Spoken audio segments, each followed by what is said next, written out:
India is a country with 61% of households using Internet. But India also ranks third in global data breaches in 2021 itself. So, whose data has been compromised?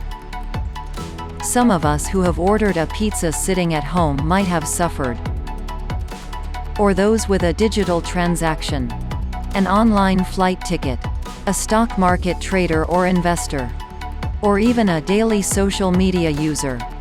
In short, directly or indirectly, we all have our data being compromised due to a data breach incident. If you don't want your customers to bear the brunt of a similar breach, make sure that the organization that you are a part of has a proper security infrastructure. Through privileged access management, by reducing security risks, complying with industry requirements, monitor user privileged activities, and ensuring multi-factor authentication, restricting all unprivileged escalated risks. To know more, visit